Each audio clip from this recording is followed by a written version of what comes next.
जिंदगी का कोई ठिकाना नहीं है, कब किसको क्या हो जाए। फिर भी न जाने इंसान किसका गुरूर किसका घमंड करते हैं। क्या लेके आए हैं क्या लेके जाएंगे। प्रकृति एक सुनहरा मौका देता है इंसान का कि जिंदगी जियो और एक दूसरे से प्रेम करो, लेकिन एक दूसरे में प्रेम नहीं है। जो कि देख रहे हैं, इंसान इंसान को ही मार रहा है। और उससे ज़्यादा घातक तो गाड़ी घोड़ा है, जो गाड़ी मोटर बना हुआ है। आए दिन एक्सीडेंट हो रहा है, आए दिन कोई ना कोई अपने जिंदगी से हाथ धो ले रहा है। किसी का कोई भरोसा नहीं होता। फिर भी लोग पाखंड में बहुत ज्यादा विश्वास करते हैं। हमारी देवी हैं, हमारे देवता, हमारे फलांचिन, हमारे ढेकांचिन है, हमारे समय को सही कर देंगे, हमारी समस्या को ठीक कर देंगे, हमारी फैमिली को खुश रखेंगे। और कोई बात होता है तो पहले सुखैती ओझैती में लीन रहते हैं।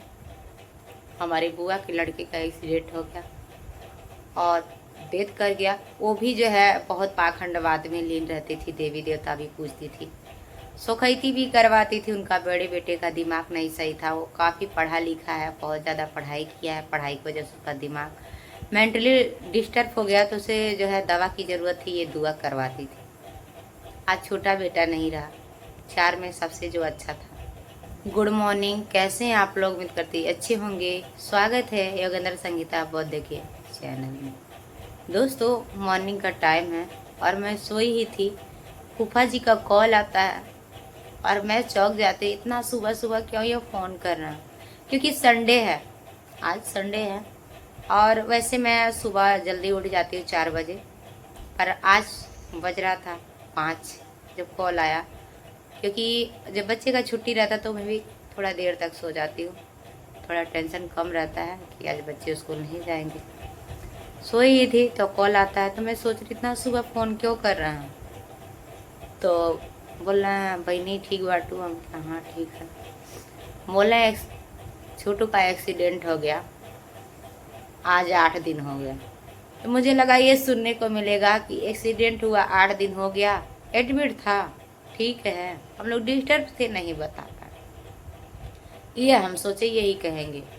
पर ये नहीं पता था कि ये नहीं संदेह मिलेगा, ये इंस्पायर कर गया। उन्होंने बोला कि टाली टट्टर से एक्सीडेंट हुआ, गया था खलीलाबाद शाम को और एक्सीडेंट होते ही डेथ कर गया। और हम लोग सुने तो दिमाग हम लोग का डिस्टर्ब हो गया, इसलिए नहीं बता पाए। अब जो है थोड़ा सा सही हुआ है तो सोच रहे जिसको जिसको नहीं पता उसको उसको बता दें। हम लोग घर पे ही हैं, अगर जाने होते तो गए होते, क्योंकि छोटू बहुत अच्छा लड़का था। मेरी सगी बुआ नहीं है, सगी बुआ का लड़का नहीं है, लेकिन सगे से बढ़ के मानता था। देखिए, जो सुख दुख में साथ देना और आपके बुरे समय में अच्छे समय में याद करे, वही अपना होता है। अपने अपने नहीं होते हैं, जो माने वो अपने होते हैं, दिल से सम्मान करे वो अपने होते हैं।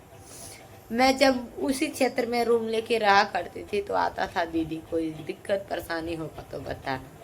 और जब भी कॉल कर देती थी, छोटू आ जाइए, ये बात है, यहाँ जाना है, हाँ दीदी आ रहा है, तुरंत आता था। और क्या ही बताएं आप लोगों को, क्या ही बताएं, बहुत अच्छा था। बुआ के 4 औलाद हैं, उसमें से एक बड़ा वाला या कोई और डेथ कर गया था तो इतना नहीं दुख होता। आप लोग सोचेंगे ऐसा क्यों कह रही है, औलाद तो औलाद होते हैं, लेकिन 4 औलाद में से छोटा सबसे अच्छा था। 3 पीते खाते हैं, अपनी ज़िंदगी बर्बाद कर ले रहे, पागल की तरह घूमते हैं। बड़ा वाला वैसे जो है मेंटली डिस्टर्ब है, क्योंकि वो ज़्यादा पढ़ा लिखा था और पढ़ाई लिखाई में ही डिस्टर्ब हो जाता है, उसका दिमाग आज तक नहीं सही है। और तीनों का उम्र बहुत ज़्यादा हो गया, शादी भी नहीं हो रहा। बुआ काफ़ी परेशान रहती है कि शादी लगाओ शादी लगाओ, कई बार मुझसे भी बोली, मैं भी बहुत ज़्यादा जो है परेशान थी कि शादी हो जाए, बुआ का कष्ट दूर हो जाएगा, उनकी बहू आएगी, खाना पीना बनाएगी। लेकिन जो है कहीं भी शादी नहीं लग पाता है, क्योंकि उम्र ज़्यादा हो जाती है। और छोटू अच्छा था, उम्र भी उसका सही था, शकल सूरत और स्वभाव भी अच्छा था, जो दुनिया को अलविदा कह दिया। अच्छे लोग को हर जगह खाली रहता है, बुरे को कहीं नहीं। कि बड़े वाले का हमेशा मेंटली डिस्टर्ब रहता है, भागता है, गाली गलौज मारपीट कर लेता है और भी करता है, पर उसका कुछ नहीं हुआ। और छोटा कमाता था, बाहर रहता था, अपने माँ बाप को देख रेख करता था, आज वही नहीं रहा। बुआ स्कूल में जाते, ये बताइए, बनाना खिलाना माजना धोना, उम्र बहुत ज़्यादा है बुआ का, ठीक है, बूढ़ी हो चुकी है। और एक उनका डिस्टर्बिंग जो है, माइंड नहीं सही रहता है बुआ का, क्योंकि सब कुछ सोचती रहती हैं, डिस्टर्ब रहती हैं, घर परिवार देखती हैं, घर का खाना बनाती, फिर स्कूल में जाके खाना बनाती हैं, और रात दिन टेंशन भी रहता है। अब ये दिन भी देखने को मिला। उनके 3 बेटियां हैं, 4 बेटे हैं। शादी एक का की थी, करीबन हो गया 20 साल तो हो ही गया। अभी किसी का शादी नहीं हुआ था, और उस बेटे का शादी करने जा रही हैं तो इस दुनिया में नहीं रहा। अब उसका बोल रही हैं कि कुछ तो कुछ करना पड़ेगा काम के लिए। हम पूछते हैं उन लोगों से जो देवी देवता में लीन है, पाखंडवाद में लीन है, जब कुछ होता है तो इनके देवी देवता कहाँ चल जाते हैं, कहाँ सो जाते हैं, कहाँ गुम हो जाते हैं। अगर मैं कुछ उल्टा शब्द बोल दूंगी तो बहुत बुरा लगेगा। मैं इसीलिए नहीं मानती आखंड पाखंड आलतू फालतू, क्योंकि मुझे सच्चाई पता है। इंसान अगर कर्म ना अच्छा करे, अब मेहनत ना करे, 2 वक्त की रोटी उसके घर में नहीं आएगा, कोई भी लाके नहीं देगा। बुआ को भी यही समझाया करती थी कि 4 पैसे अगर आ रहा है तो बचा के रख, दवा करा, ओखैती सोखैती में मत रह। सोखा हो जाए इतना ही अगर वो रहते तो क्यों अपना घर नहीं बना लेते, अपने औलादों को नहीं देख पाते, अपने नहीं अमीर हो जाते। जो कि कहीं देखो पतलून उनका ढीला हो जाता है, जो कि देखो कहीं झोपड़पट्टी रहता है, कहीं इतना गंदगी फैला के रखते हैं, कहीं उनका बेटा लूजा लंगड़ा रहता है, कहीं वो भी पियाऊ रहते हैं। जब इतना ही जो देखता ओखैती सोखैती इतना ही जो सही रहता है और देवी देवता आते तो वो अपना खुद का नहीं सही कर लेता। आदमी को थोड़ा दिमाग लगाना चाहिए। लेकिन अब दुख की समय है, मैं कुछ कह भी नहीं सकती हूँ बुआ को कि जो है उसका काम क्रिया ना करे, शांति बनाए रखे। अब तो जो होना था हो गया, पर माँ के कलेजे को, पिता के कलेजे को कोई नहीं मना सकता। जब तक जिंदा रहेंगे तब तक वो रोएंगे, तब तक याद आता रहेगा, क्योंकि बहुत अच्छा था, बहुत अच्छा था। जितना दोस्तों क्या कहें क्या ना कहें, हम खुद बहुत टेंशन में हैं। और आज 8 दिन हो गया तब हमें पता चला है। कल जाएंगे वहाँ पे, क्या कर सकते हैं, एक झूठा दिलासा दिला सकते हैं कि जो होना था हो गया, ये दुनिया पे है, सब पे है, जो आया है एक दिन जाएगा। पर ऐसा नहीं करना चाहिए, प्राकृत को तो बिल्कुल ऐसा नहीं करना चाहिए। औलाद 2 ही नहीं जो ये दिन दिखाना हो। इंसान को औलाद नहीं रहते, एक पल के लिए संतोष कर लेता कि हमें प्राकृत, हमें जो है जो पाखंड मानता तो ये कहता हमें भगवान दिए ही नहीं। और जिसका लाल पाल पोस के बड़ा करता है, उसे पढ़ाता है, लिखाता है, अपने दिन रात के लिए तैयार करता है कि हमारे सुख दुख में, हमारे बुढ़ापे में वो सहारा बनेगा, काम आएगा। और वो आके सामने से ओझल हो जाता है, वो भी जिंदगी भर के लिए। तो जब तक जिंदगी रहता तब तक इंसान रोता है, एहसास करता है, याद करता है। खास करके माँ जो जन्म दी रहती है ना, वो नहीं औलाद को बोल पाती है। औलाद अगर नालायक भी रहता है ना तो भी माँ कुलती रहती है, पर वो औलाद जो इतना अच्छा था, उसकी माँ कैसे अपने कलेजे पे पत्थर रख रही है। फूफा जी से बात हुआ, बुआ जी से नहीं। मेरा हिम्मत भी नहीं बना कि बुआ जी से बात करवा दीजिए। कल जाऊंगी, झूठा दिलासा दूंगी, बुआ शांत हो जाओ, जो होना था हो गया, सब पे है। कलेजा पे पत्थर रखने, वो तुम्हारा नहीं था।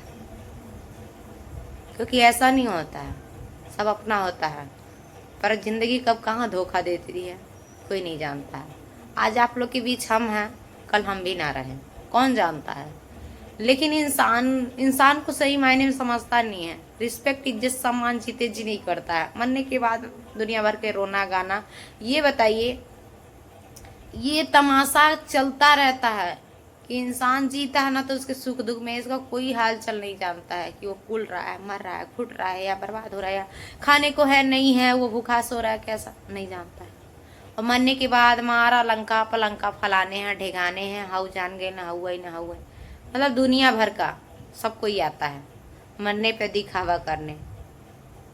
हम ये कहते हैं कि आप लोग जीते जी इंसान का खोज कीजिए, उसका सुख दुख जानिए, उसके सुख दुख में शामिल होइए। उसका हम मानते हैं कि जिसके पे दुख पड़ा है आप लोग को जाने से वो दुख कम नहीं हो जाएगा, पर आप लोग समझे और समझाएं तो शायद कम भी हो जाएगा। क्योंकि अकेले इंसान घुटता है, जब 4 लोग समझाते हैं ना तो उसका दिमाग थोड़ा रहता, हाँ ये बात सही है, कि दुनिया को देख के रहता है। अभी देखिए मैं मुंह भी नहीं धुली हूँ, सोई ही थी तभी कॉल आया। हाँ मुझे बहुत बुरा लगता है ये सब सुन करके देख करके। बताइए, इंसान बनाया है गाड़ी अपने सुख सुविधा के लिए, पर वही गाड़ी इनकी जिंदगी को खा जा रहा है। आए दिन एक्सीडेंट हो रहा है, आए दिन कुछ ना कुछ हो रहा है, किसी के साथ हो रहा है, किसी की माँ जा रही है, किसी का बेटा जा रहा है, किसी का पिता जा रहा है, किसी का औलाद जा रहा है, किसी की बहन जा रही है, किसी का भाई जा रहा है, किसी का पति जा रहा है। बस रोते रहो, बिलखते रहो, जिंदगी भर एहसास करते रहो। आज वहाँ ना गया होता, क्योंकि फूफा जी भी बोल रहे थे, अभी 10 दिन के पहले मेरे पास कॉल आया था, तो बोले छोटू आया है 2-3 दिन में चला जाएगा, बाहर रहता था। आज बोल रहे हैं ए बहनी वो आने वाला बाद में था, बंगलोर रहता था, बोले बंगलोर से बेटा आया है बीचल वाला, और ये भी बाद में आने वाला था, लेकिन इसका काल इसे ही चलाया, इसका काल इसे बुला लाया, इसको जाना था, जो कि आज का आया नहीं है। और वो हमेशा घूमता रहता था यार दोस्तों के साथ इधर उधर जाना, और सबके सुख दुख में भी शामिल होता था, जो जहाँ बुला दे तुरंत जाता था, चाहे वो दोस्त रहे, चाहे वो रिश्तेदार रहे, चाहे कोई रहे। बस हाँ, गरीबी एक ऐसी चीज है, इंसान गरीबी से अपने जूझता है, और गरीबी ऐसे समेट के मार देता है, और गरीब इंसान को कोई पहचानता नहीं है। तो आप लोग सुने होंगे गरीबी एक नाम नहीं है, गरीब होते इंसान, हालत उन्हें बना देती, परिस्थितियां उन्हें बदल देती है। वो भी गरीब नहीं थे, पर उनकी हालत उन्हें वहां लाके छोड़ा। पर रिश्तेदार उन्हें वैल्यू नहीं देते थे, इज्जत नहीं देते थे, सम्मान नहीं देते थे, आना जाना नहीं रहता था। बस कोई शादी विवाह पड़ा, मरनी हरनी पड़ा तो लोग बस कार्ड भेज देते थे, सूचना जना देते, हाँ है ठीक है। लेकिन ऐसा नहीं करना चाहिए। अब वही रिश्तेदार पता नहीं कौन सा मुंह लगा करके आए होंगे, सुने होंगे ना, तो सब आए होंगे, हमें पता है, क्योंकि वैसे नहीं कोई जाता आता है। पर ये सब सुनता ना तो सोचता है चले, वरना कहेंगे आया नहीं था, मुंह लटका के चले आते हैं, दिखावा कर देते। अरे जीते जी इज्जत कर लो, गरीबी अमीरी मत देखो। अगर इंसान वो गरीब है ना तो उसका तुम गरीबी दूर करने नहीं जाते हो, कुछ दे नहीं देते हो। तुम अमीर हो तो तुम्हारा वो ले नहीं लेते हैं, ये तो समझो। इंसान बनो यार, सही मायने में इंसान बनो, इतने कमीने इतने गिर मत जाओ। मुझे तो बहुत गुस्सा आता है, बहुत गुस्सा आता है, जान लीजिए। जब भी जाया करते थे बुआ कहती थी कि फलाने हमारे घरे रह के पढ़ना है, आज टीचर बन गया, प्रिंसिपल बन गया ना, चिन्हत बाटे। अब वह सब कुत्ता के तरह मुंह लटका के आए होंगे, ठीक है, हमें पता है, दिखावा करने कि हम आए लाए। क्या इंसान के काम ना आए तो बेकार है। तुम्हारी अमीरी तुम्हें मुबारक, उनकी गरीबी उन्हें मुबारक। तुम दोगे नहीं, बस थोड़ा चले जाओगे ना, एक तसल्ली हो जाता है। लेकिन गरीब दिल के बहुत अमीर होते हैं, जो अमीर नहीं कर पाते वो गरीब करते हैं, ठीक है। हमने देखा अमीर रिस्पेक्ट इज्जत सम्मान नहीं करते हैं, पर गरीब सोचते हैं क्या खिला दे, क्या पिला दे, कैसे इनका सम्मान करे कि ये हमें याद करे या हमारे घर पे आना चाहें। ऐसे होते हैं, दिल के बहुत अमीर होते हैं, अपनी पूरी सोचते, पूरी जोरों शोरों से तैयारी करते, पूरी जो है खुशी को न्यौछावर कर दे। गरीब ना 2 वक्त की रोटी पाते हैं और रिस्पेक्ट इज्जत पा जाते हैं ना, बहुत खुश रहते हैं। झूठा दिखावा मरने के बाद करने से कोई फ़ायदा नहीं, जीते जी रिस्पेक्ट इज्जत सम्मान कर लिया जाए। दोस्तों हम ज़्यादा कुछ नहीं कहेंगे, आज मेरा भी माइंड कुछ ठीक नहीं है, जब से सुने हैं ध्यान सा लगा है। और कल जाएंगे उसका फ़ोटो भी दिखाएंगे अगले वीडियो में, कैसा था नहीं था आप लोग देखिए। बहुत अच्छा था, बहुत, जितना भी तारीफ करे कम है। पर प्राकृत उसको ऐसे मोड़ पे कहाँ लेके चली गई, क्या वो दिखेगा नहीं? बस तस्वीर देख लो, वो नहीं दिखेगा।